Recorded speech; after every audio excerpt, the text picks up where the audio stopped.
Good morning to everyone and good evening to Omar. Thank you for being here to this new episode of our bi-weekly updates.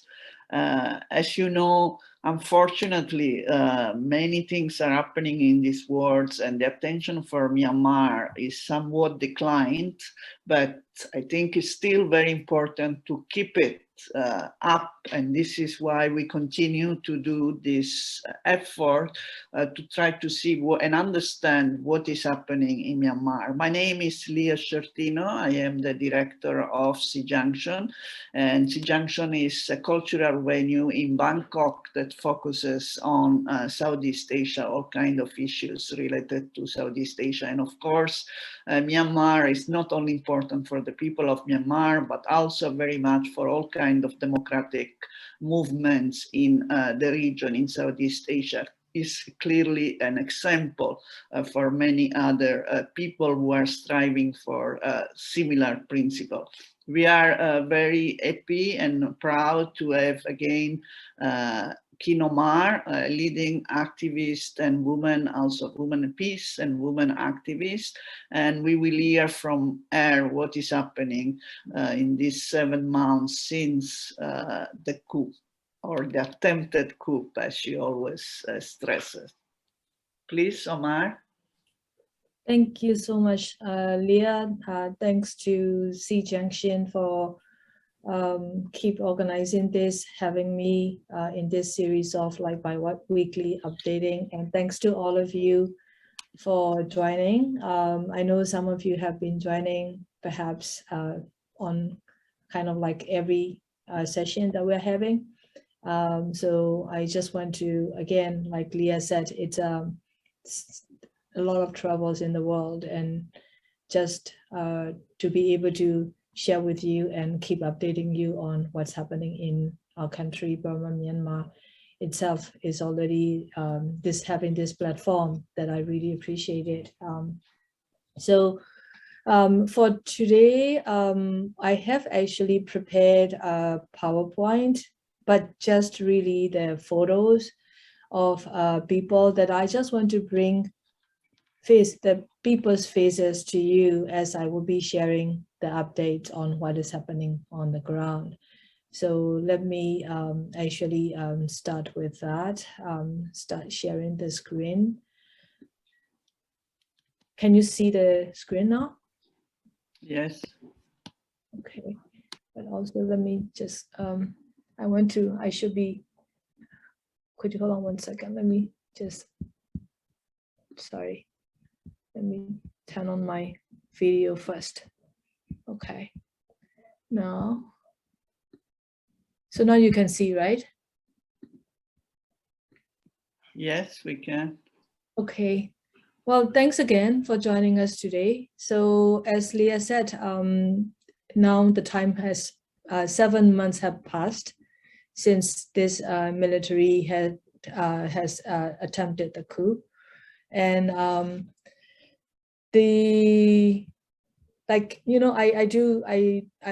engage in many public speaking events, updating the world.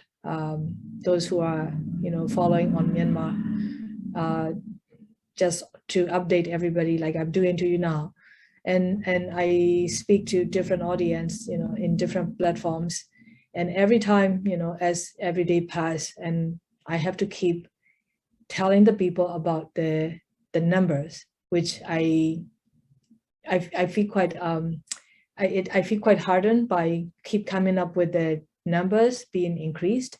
So, but I know it's important, so I will still share this with you.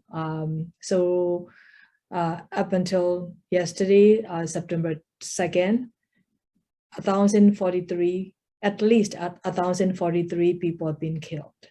And this 1,043 people doesn't include those who are in the ethnic areas where the military attacks are intensifying, where also the villagers are actually fleeing, and who are also who could have been saved from the just simple, like not simple, but like the diseases that they should have been saved, but they are not able to because there is nothing around them in the hiding places where they are. So this number, what I'm telling you, giving you now, is way below than the actual number of the disaster on the ground, the crisis on the ground. 7,768 people have been arrested. About 6,132 still remain in detention. About 2,000 are still evading the arrest.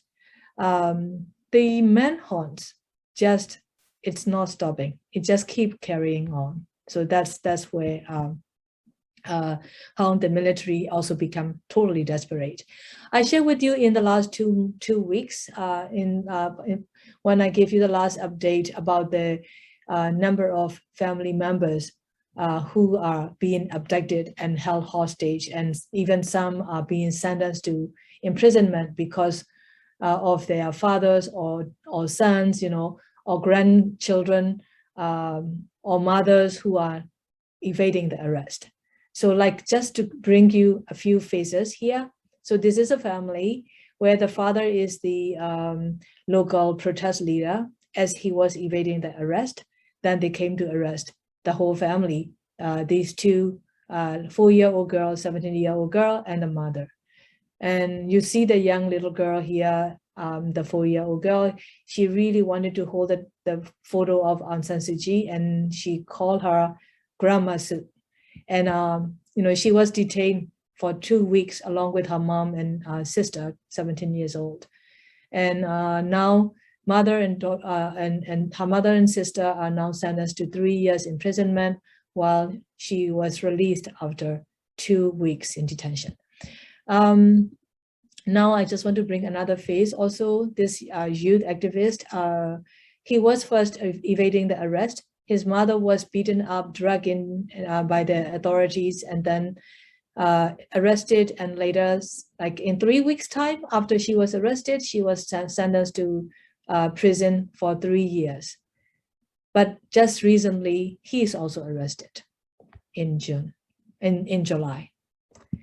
There's another photo that I want to bring to your attention. Is this couple is well known in Myanmar because I don't know, some of you will remember, I said about 120 celebrities are on the list of wanted by the military for joining the people's movement or supporting the people's movement. So this celebrity couple, both actor and actress, they have 2 children. When they were evading the arrest, the military actually called up and said that you come back or we will take your children away. So basically they were threatened. They came back and they gave in themselves, and now they are in detention. And that's another, the little girl, and also this is also another one, 2-year-old nephew, and also pretty much the whole family was actually arrested because this NLD party member was actually in hiding to avoid the arrest. And there's another young celebrity, the same thing happened to her, also her family. And then this mother of 4 sons, all of the 4 sons were arrested, and they are sentenced to actually death. And they were accused by the junta. And this is another family. I just want to bring another celebrity family. So the one in red jacket is the father, who is also Academy Award winner. He's in detention right now, whereas his son and the family, so they are in the jungle, in the ethnic armed control areas as they join the people's movement. What I want to really share with you here is that people's lives for the last 7 months, for their determination, for their commitment to topple this military, there are a lot of sacrifices that they have already given. They have already given up their life, their families' lives, pretty much everything that they have.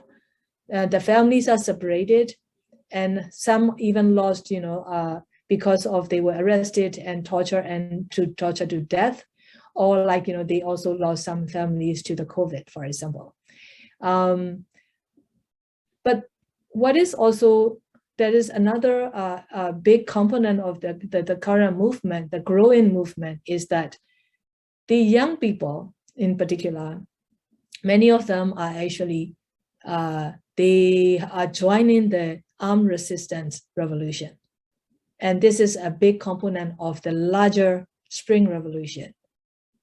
And those young people who previously are civil society actors, human rights defenders, environmentalists, doctors, engineers, artists, poets, nurses, and they have now come to join this resistance because they said they cannot accept the military coup, but also they said they have to defend themselves and they have to defend for their communities. And you will see this one photo where I have the Buddhist monk. He actually been a monk for 11 years, a young monk, but 11 years. He has now decided to join the armed resistance movement. So many of them, they have different names, but mostly in generalized term, you can call them as People's Defense Forces. They are in different parts of the country. Some are under in the jungle, under the ethnic army control areas, whereas also some are right in their own towns or in their own village. And there is also a very strong resistance growing in the central and upper Myanmar area. So this is also another very significant significance of this Spring Revolution. The Burma majority people who live in central or upper Myanmar, they are in the rural area and are developed, but they never been into armed clashes. But now they are in the armed clashes in fighting with the military, and the military is actually targeting the whole villages. It's like a collective punishment. And even just yesterday, actually on September 1, 30,000 villagers from Magwe region, which is in upper Myanmar, they had to flee from their homes and villages because the military is actually targeting indiscriminately to the whole villages. So that's where things are right now also. But in spite of that this whole big component of the armed resistance, but the people continue to be also the peaceful protest continue to be being held every day, like every day. That I haven't seen any day from the day one of the protest until now, after 7 months. I haven't seen one, like I have seen only one day that I have observed, which was the nationwide silent protest day. Except from that nationwide silent protest day, every day there have been demonstrations. And this is significant, actually happened on August 24th, because August 25th marked the 4th remembrance of the genocide against the Rohingya. And previously in Myanmar, pretty much, like a vast majority public, without really knowing the Rohingya community belonged to their country, they were brainwashed by the successive regimes and governments, and they really fell in that trap, and they were all like, basically seeing or thinking or taking that the Rohingyas are from like those who enter the country illegally. And when the military were against when the military was committing genocide against the Rohingya, there were no sympathy from the majority public in Myanmar, and there were a lot of hate campaign. Hate was spread. But now the Spring Revolution brought many, pretty much people from all corners together. And very significant is that the women marched on the streets on August 24 last week. And they stood in solidarity with the Rohingya women, in spite of knowing that they can be targeted and immediately attacked and arrested by the military. So this is quite significant. So they said in their banners, they said, we will defeat the rapist army with our women power. The university students also continuing with their strikes every day. And just yesterday, there was also night protest. And they were all holding, there were not only the night protests, also during the day, they were all holding the banner, the ASEAN stand for democracy, not for dictatorship. And that there were a few demonstrations were held with the banner calling out to the ASEAN. Now, I just want to bring your attention to the last point. With all of this chaotic situation, and when people continue to be very committed and inspired with their own, commitment to bring about the change, of course, there is also this further unfolding humanitarian catastrophe.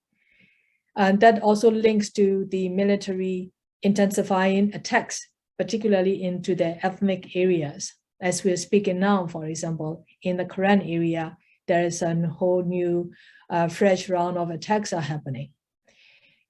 There are new intensified attacks also in Shan, Kachin, Karenni, but also in the west, in the Chin side, in the western border with India, the military attacks are not really are stopping.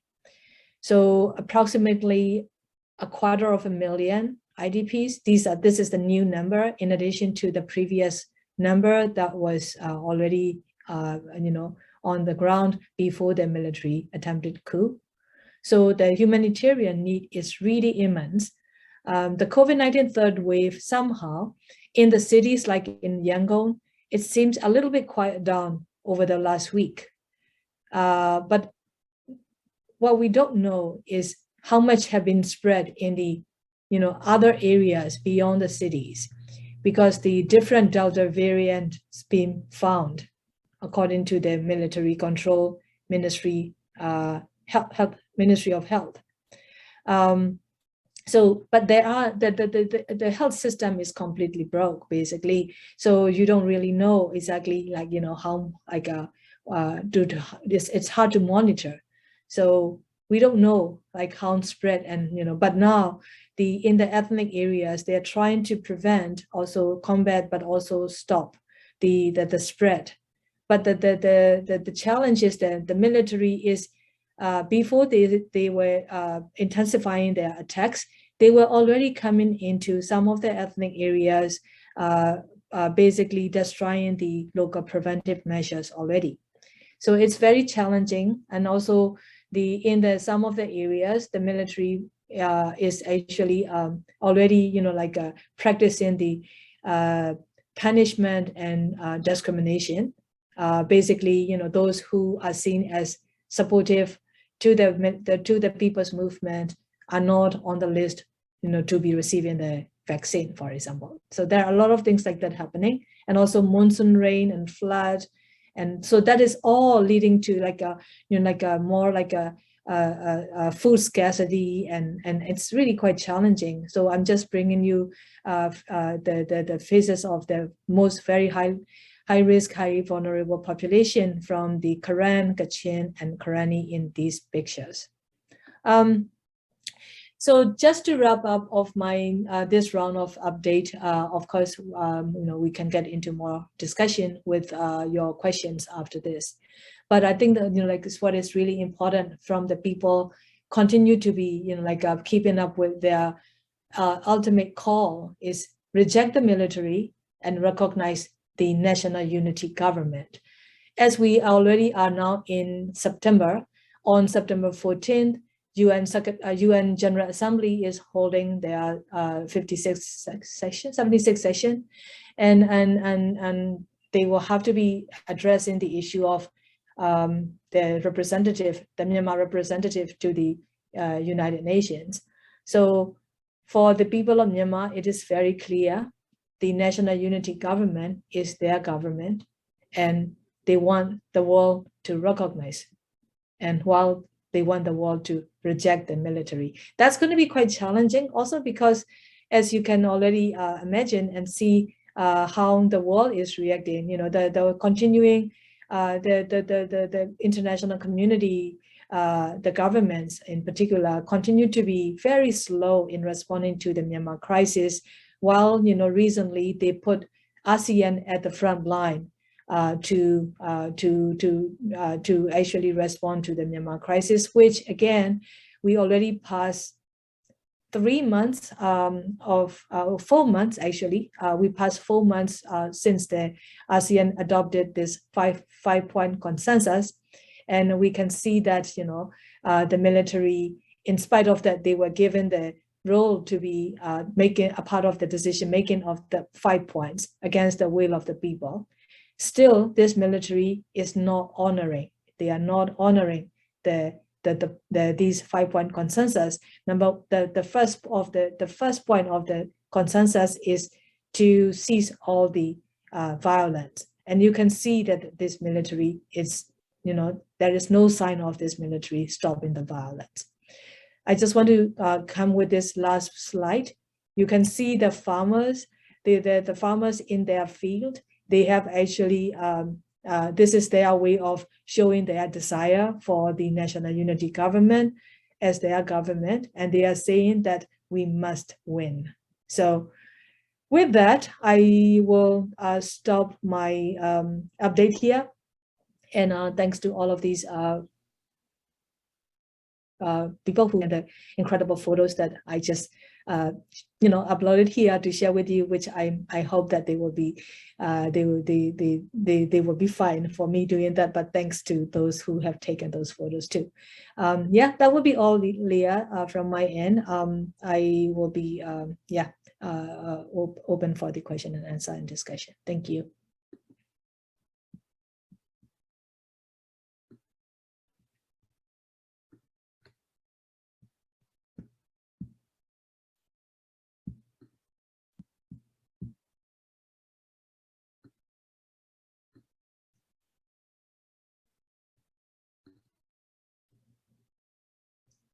Leah, can you hear me? Hello? Hello? Not sure she's here or not. Hold on. Hi, can you hear me? Bob? Yes, I can hear you, but I'm not sure whether there's problem with Lear, so maybe she's not in the room. Let me quickly.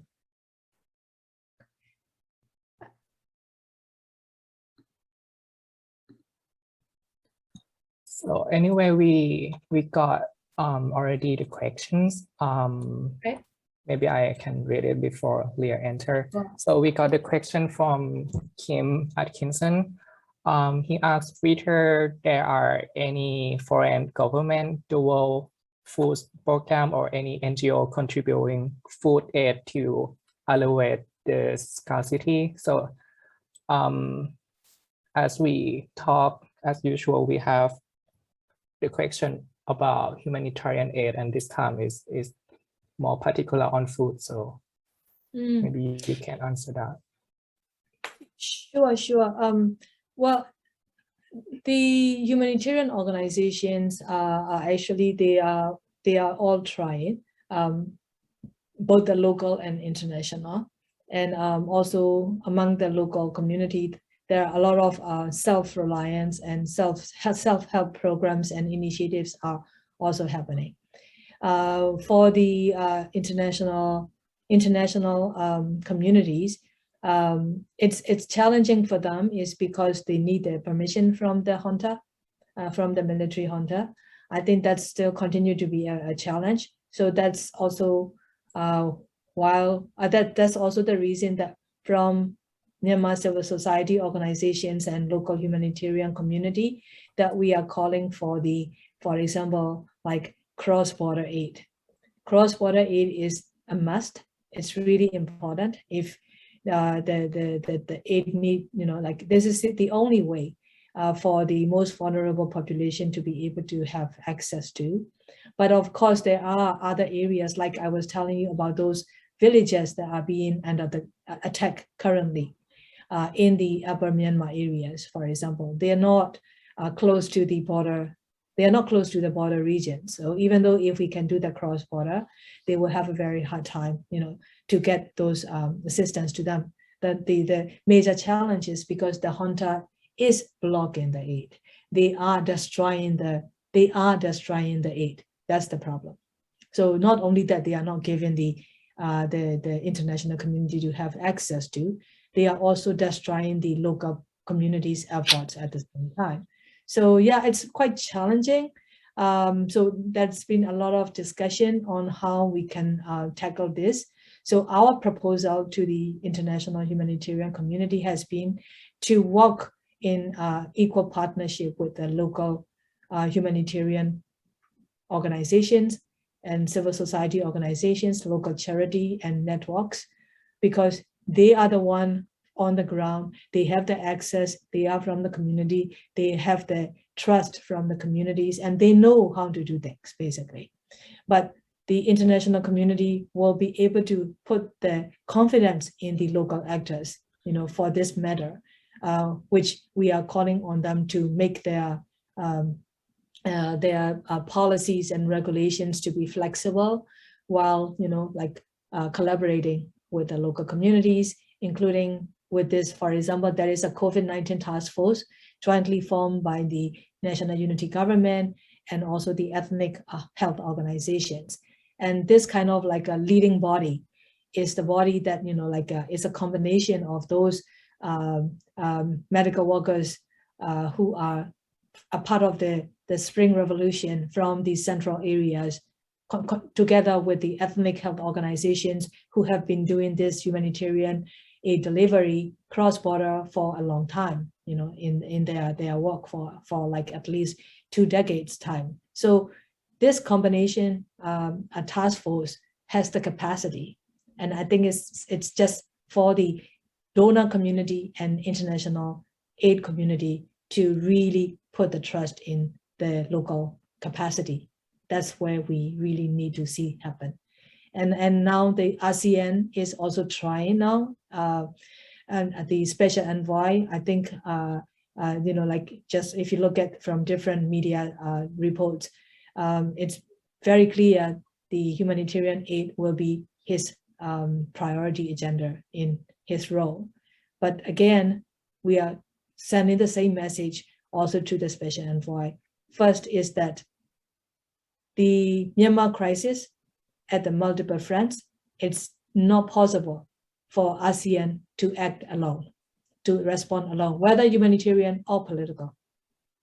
So the ASEAN really need to have this joint coordinated effort with the UN, backed by the UN highest level political body like this Security Council and Secretary General together.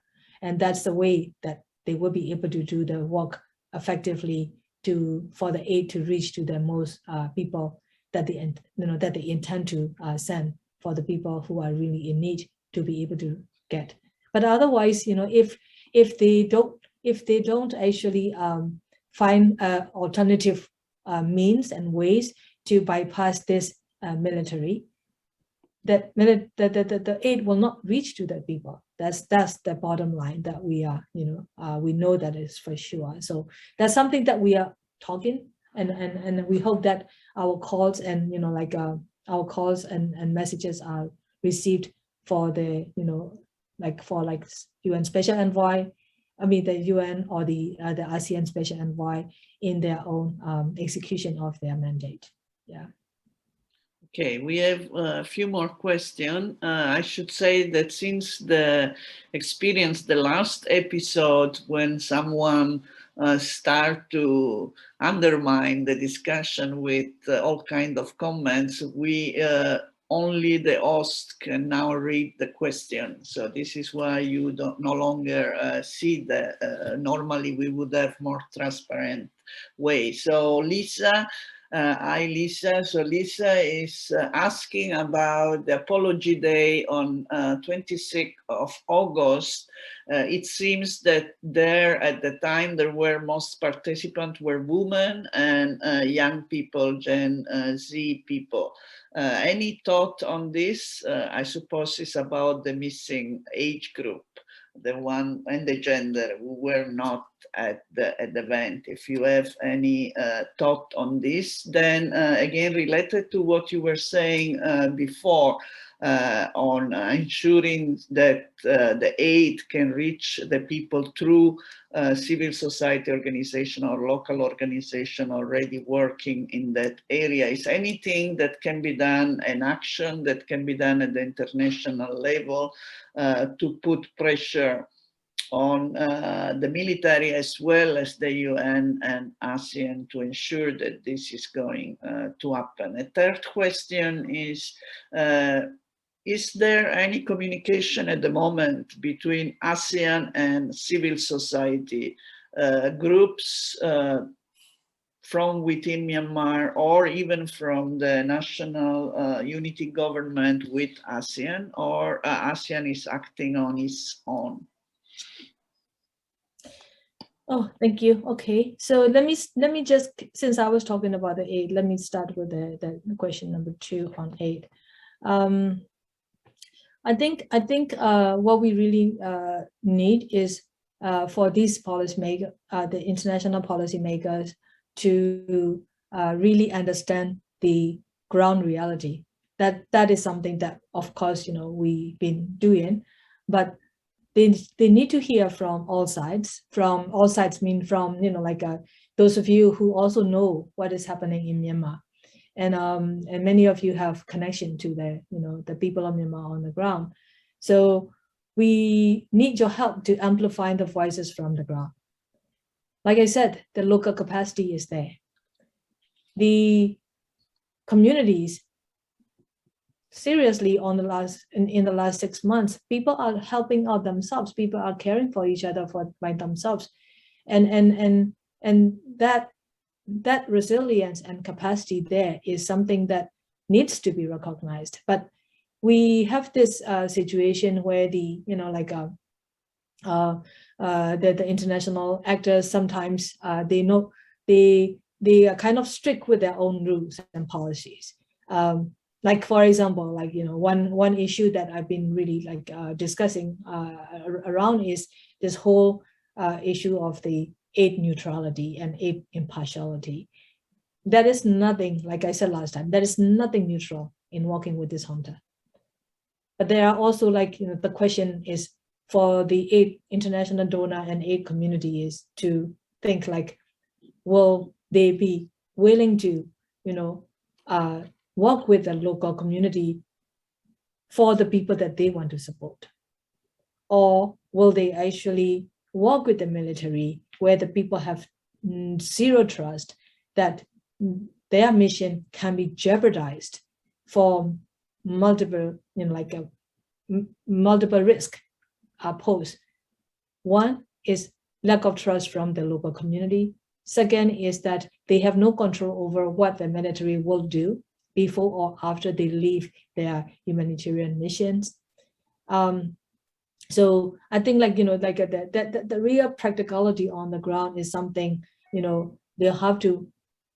I think sooner or later they really have to even come to be making a decision of how they will actually carry on with their mission if they will if they are not going to work with the local community groups. I don't see that as a way for them to really implement their mission successfully as they set out to be. So I think that's something we need your help to get the local communities' calls and messages to these actors across board. So please help us with that from wherever in your portfolio and your work of the nature of the work that you do. And the next question on the the special envoy communication.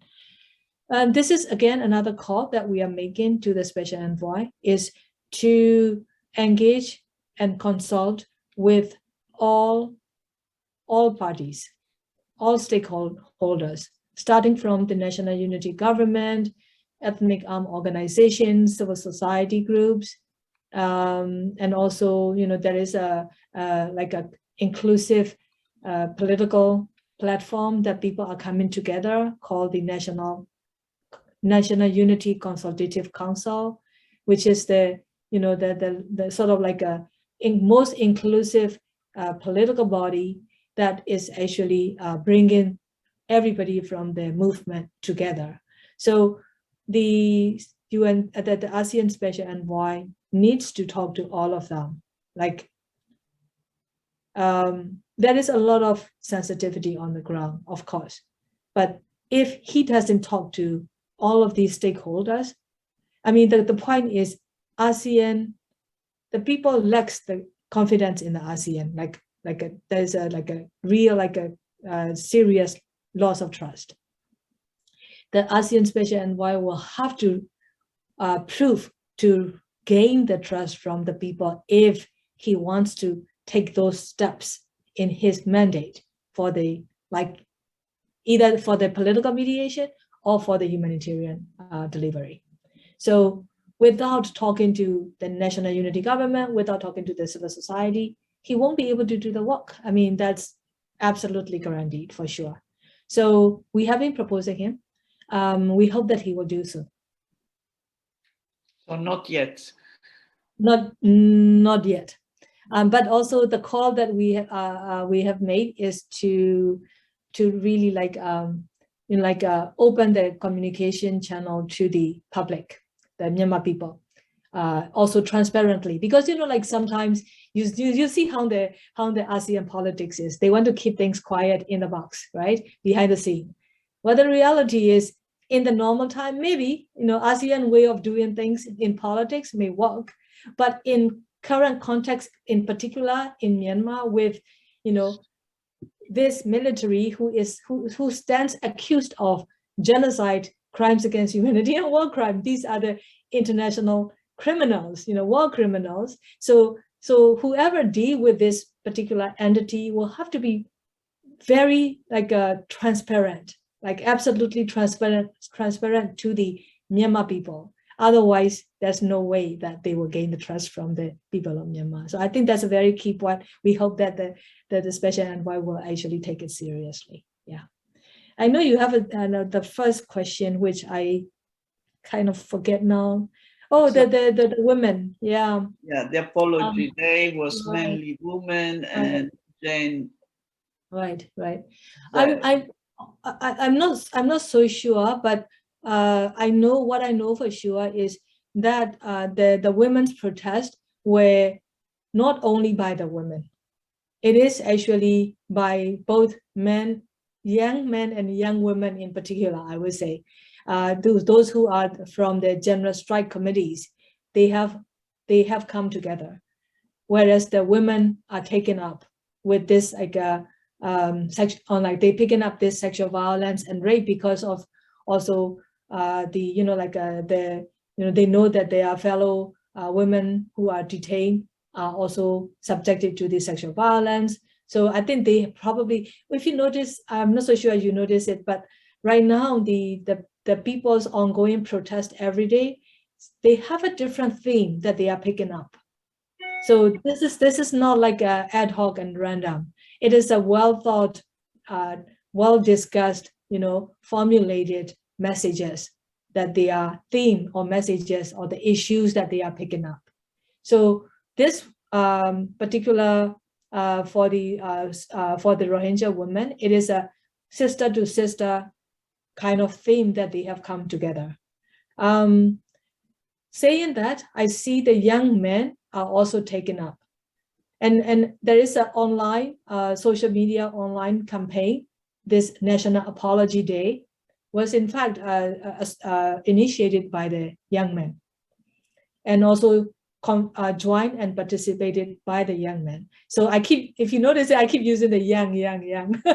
so like you said, like, what is that a generational thing here?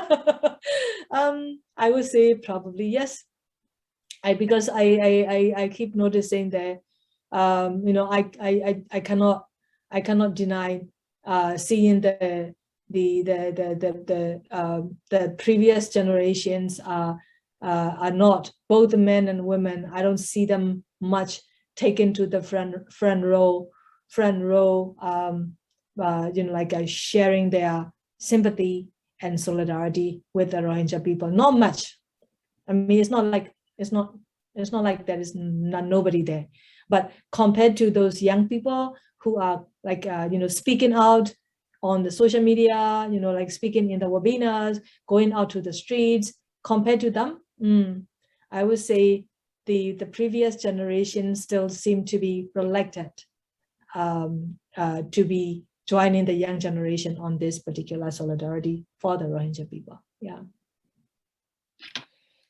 Yeah, change takes time, and also I think we know that the women were already on the front line of the Rohingya issue. I think women organizations were really the first and maybe the only civil society group that really talk in favor of the Rohingya since when it happened. So it's a continuity of I think they're being on the front line. We have a few more questions. This is the last round from Facebook about the COVID. Can you say something about the COVID-19 situation, and again maybe what can be done, and then about the visit to Russia. Why you see this strategic importance of this visit for the military at this point? And I was reading in the Irrawaddy, there is also a famous monk that has gone along in the visit. I don't know what symbolic is there.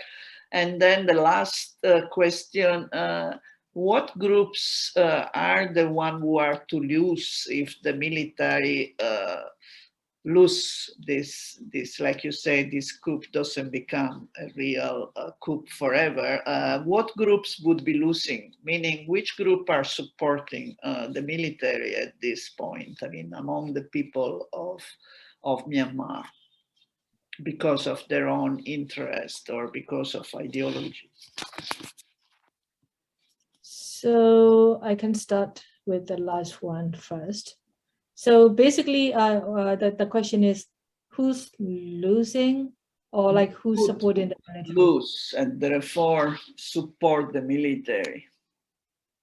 Who has an interest in supporting the military among the people of Myanmar? I mean, there are for sure people who are on the side of the military too. Yes.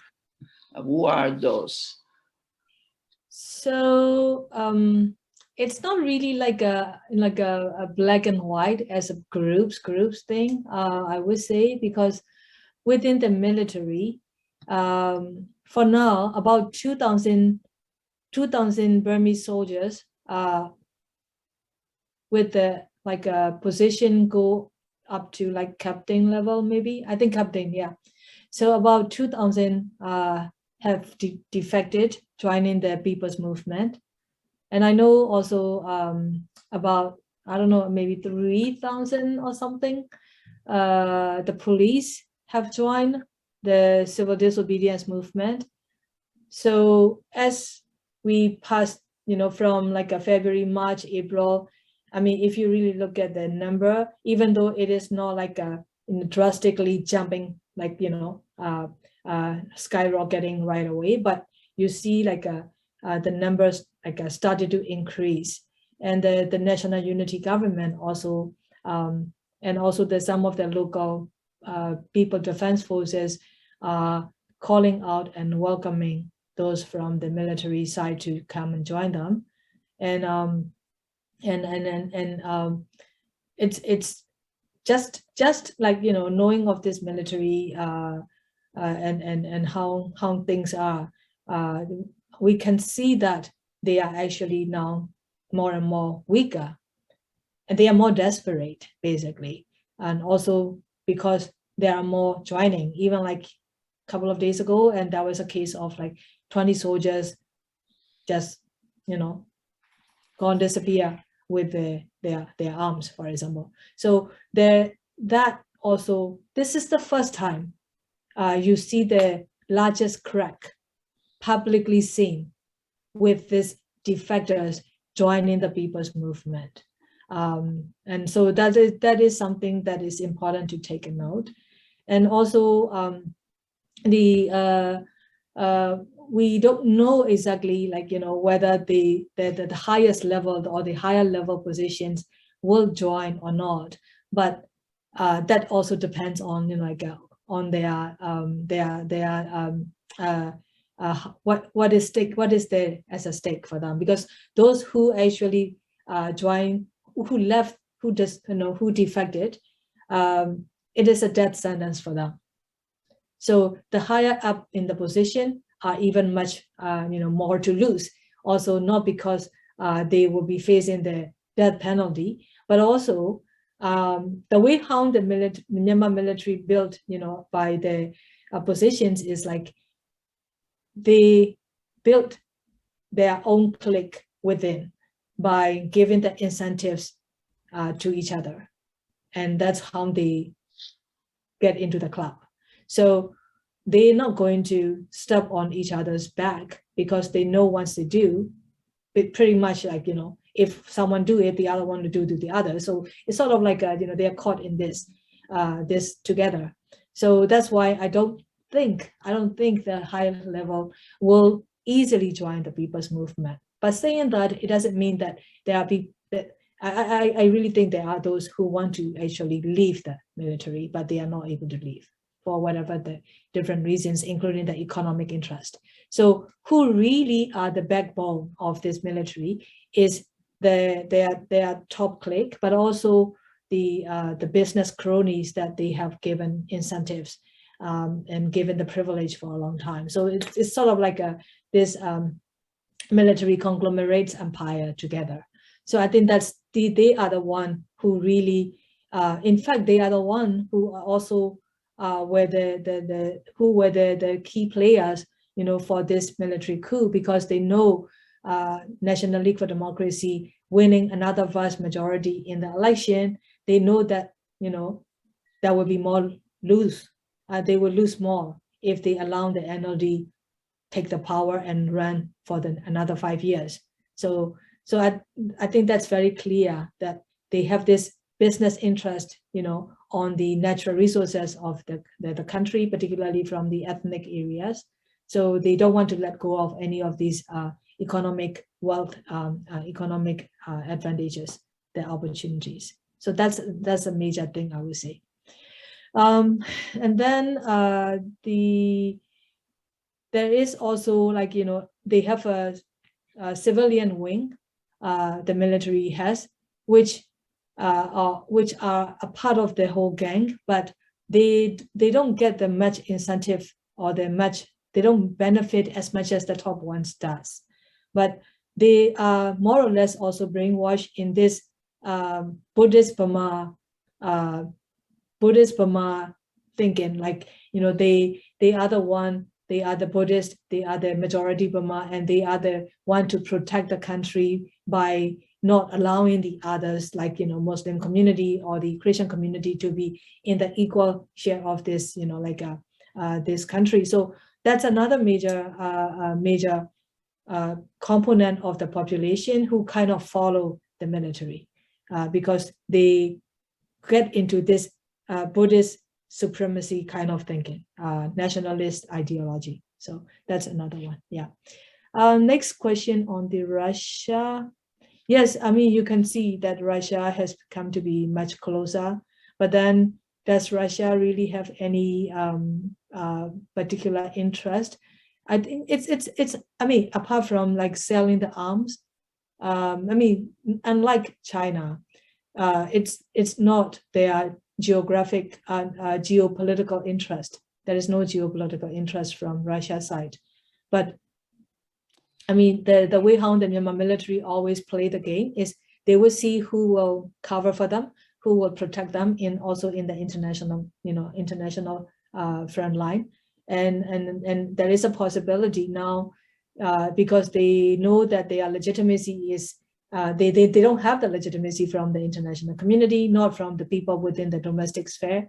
So I think they really probably are leaning towards Russia's support in the United Nations platform for them to get the legitimacy. It could be a part of it, but very largely is also this whole like military warfare stuff that they've been,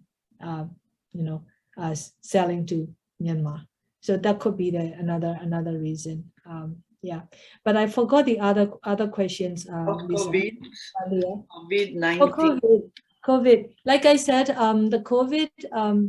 I mean, compared to 2 weeks ago when I gave you the last update, now it seems to be quiet, a bit quiet down in like in Yangon city, but the other places, it's still quite worrisome. Like I said, the Delta variant, new strand is being found.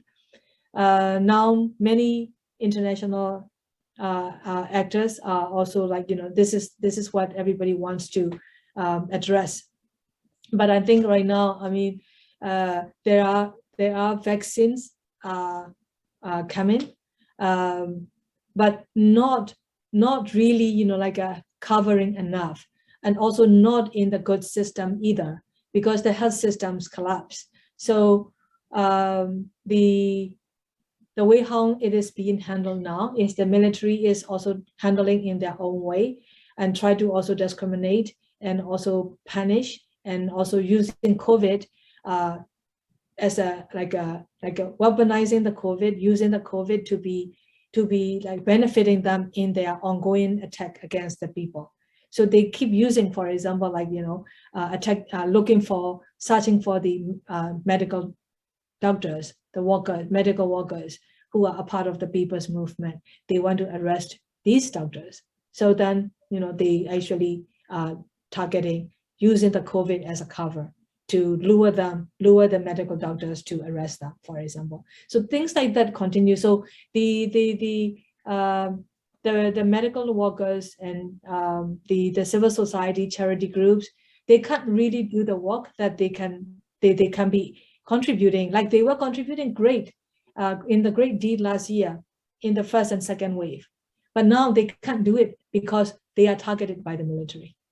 So that's a major challenge. I would say the spread can be contained, but it is the military junta who is blocking and destroying the local great work, and also keep attacking. So I know that the international community is really trying also right now, but again, like I said, that's the very reason we kept calling on the UN to do their humanitarian intervention. And I mean, they still don't get it. Honestly, they still don't get it. The reality is, unless that high level comes, the work is not going to reach to the people. That's the reality. So right now, everybody is trying to, help out in their own way, each other. The INGOs community is trying their way, but very quietly because of the junta, right? So yeah, I mean, now the junta is saying that they will first, that was reported in the media that they will not give the COVID to the Rohingya community, but now they said they will give, they will include the Muslim, Bengali, whatever they call, but not the Rohingya. They don't call them as Rohingya, right? So yeah, so that's where with the COVID at the moment. So, but the vaccine is distributed through the government, or are there alternative channels? There are alternative channels. Yes, there are alternative channels. I just don't want to get into the details about that, but there are alternative channels people are doing. Yes. Okay, so it's good to know that there is always some options in that, and that indeed the distribution of vaccine is proceeding. Unfortunately, if you look at the statistic, it's a very high death mortality compared to the official number of cases for Myanmar, which of course is quite worrisome also. It continues to be an issue. We don't know, of course, how many people are really infected. So the percentage, how realistic the percentage is, but still is relatively high when you compare to neighboring countries. So it is a major worry. With that, the real data is higher. The reality is because the data collection from the military side cannot be, they don't have access to everywhere. And also the system is not there, basically. So the data from what the military control ministries produce is way below than what is really the the actual data on the ground. It's just only that also for the people, they don't have that level of capacity, except that they can only document in their local areas.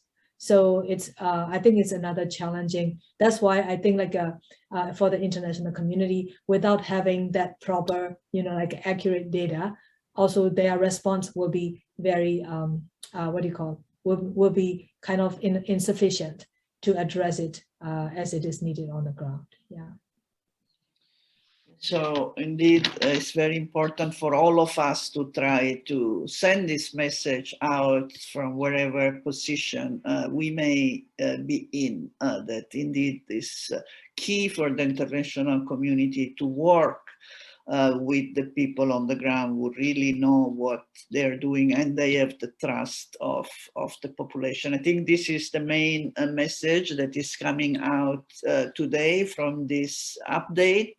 We look forward to seeing you again in 2 weeks, and please help to share the video, which will be placed on our Facebook page and also I think on the website, as well as maybe another site, also of Progressive Voice and others.